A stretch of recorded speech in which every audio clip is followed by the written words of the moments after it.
আপনারা যারা পালা গান সম্পর্কে জানেন তারা জানেন পালা গান আমাদের এখানে যে আধুনিক বিতর্ক হয়, যে গানের লড়াই হয়, তার একটি লোকজ সাংস্কৃতিক রূপ।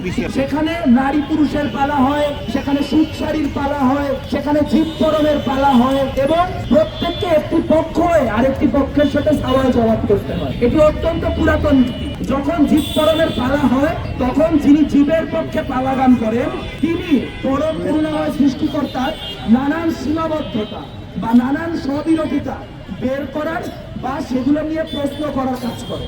এটি কোনো ধরনের ব্লাসফেমি নয়, এটি একটি বিতর্কে যখন আপনি একটি পক্ষ নিয়ে অবস্থান করেন তখন আপনাকে যেই বক্তব্য দিতে হয় অনেকটা তার মতোই। এবং এর মধ্যে আরো একটি সূক্ষ্ম জ্ঞান আছে, সেটি হচ্ছে যখন পালা গানের আসরে একজন জীবের পক্ষ কোনো একটি কথা বলেন, সেই প্রশ্নের উত্তর কি সেটিও তিনি জানেন, কিন্তু তিনি এই প্রশ্ন করার মধ্যে দিয়ে যিনি পরমের পক্ষে উত্তর দেবেন তাকে একটি জায়গা করে দেন, যার মধ্যে দিয়ে তিনি যখন সেই প্রশ্নের উত্তরগুলি দেন তখন সাধারণ যেই মানুষ তার মধ্যে আধ্যাত্মিকতার বিভিন্ন বিষয় নিয়ে যে কনফিউশন বা দ্বিধাগুলি রয়েছে সেটি দূর হয়। এই প্রক্রিয়ায় বাংলাদেশের মানুষের হাজার বছর ধরে তাদের যে আধ্যাত্মিক জ্ঞান, সেই আধ্যাত্মিক জ্ঞান হয়েছে।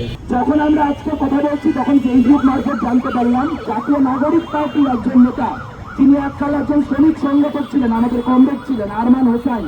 আরমান হোসাইনের বাড়িতে আজকে যাওয়া হয়েছে এবং তাদেরকে নাস্তিক বলে উৎখাত করার কথা বলা হয়েছে। প্রসঙ্গত উল্লেখ্য আরমান হোসাইনের পিতা একজন ইমাম। তাহলে আজকে ব্যাপারটি তো আসলে বাউল দিয়ে শুরু হবে কিন্তু বাউল দিয়ে শেষ হবে না। ব্যাপারটি বাউল দিয়ে শুরু হবে, ব্যাপারটি তুলি হয়ে আরমান হোসেন হয়ে একদম আফগানিস্তান হওয়া পর্যন্ত চলবে। কাজেই আপনাদের যদি বাংলাদেশের গণতন্ত্রের প্রতি ন্যূনতম ভালোবাসা থাকে, বাংলাদেশকে যদি আপনারা একটা ইসলামো ফ্যাসিস্ট রাষ্ট্র হিসেবে না দেখতে চান, তাহলে আবুল সরকারের প্রতি আপনাদের কি অনুভূতি সেই সব ভুলে যায় নাগরিক অধিকারের পক্ষে দাঁড়ান। আজ সেই ধর্মীয় ফ্যাসিবাদ মাথা চারা দিয়ে উঠেছে, তা ভয়াবহ আকৃতি ধারণ করেছে। খুলনায় যারা আজকে আক্রমণ করেছে তারা আক্রমণ করেই ক্ষান্ত হয়নি, তারা আক্রমণ করার পরে তার ভিডিও আবার নিজেরাই প্রকাশ করেছে, তারা নিজেরাই ছড়িয়েছে। এ থেকে বোঝা যায় তারা কতটা উদ্ধত, কতটা কনফিডেন্ট হয়ে উঠেছে।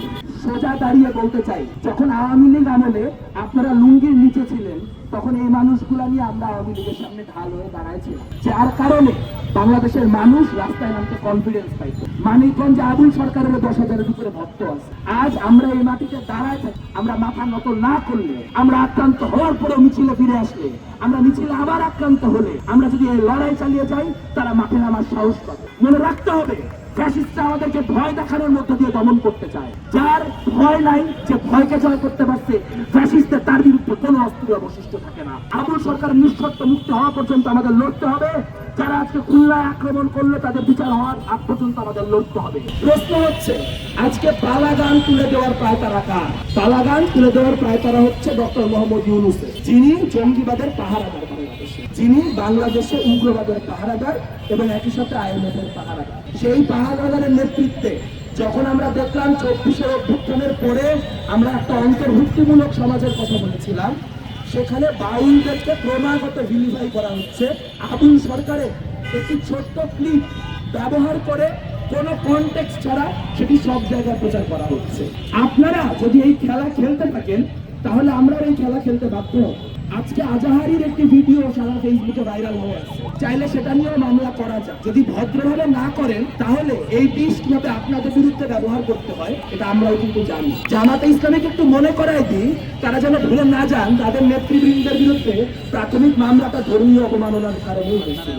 তাহলে এই আগুনের খেলায় যদি আপনারা নামতে চান, এই আগুনের খেলা খেলতে যদি আপনারা আমাদের বাধ্য করতে চান, তাহলে এই খেলায় কিন্তু আমরাও নামবো, তখন কিন্তু পালানোর পথ পাবেন না।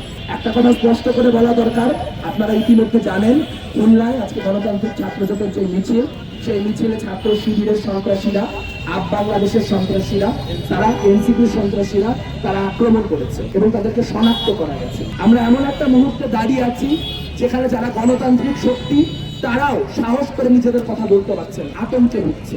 আমরা 2 দিন আগে দেখলাম ছাত্র দলের কিছু নেতাকর্মীর উদ্যোগে এখানে একটি সাংস্কৃতিক পরিবেশনা হলো বাউল গানের পক্ষে, এবং তারপর যখন সারা দেশে প্রতিক্রিয়াশীল মহলের প্রতিক্রিয়া দেখা গেল তখন তাদের নেতারা আবার একরকম পশ্চাৎ সরল করে এসে বললেন যে আবুল সরকার যে বক্তব্য দিয়েছেন সেই বক্তব্যের সাথে আমরা একমত হতে পারি না। এই কাজগুলি করবেন না।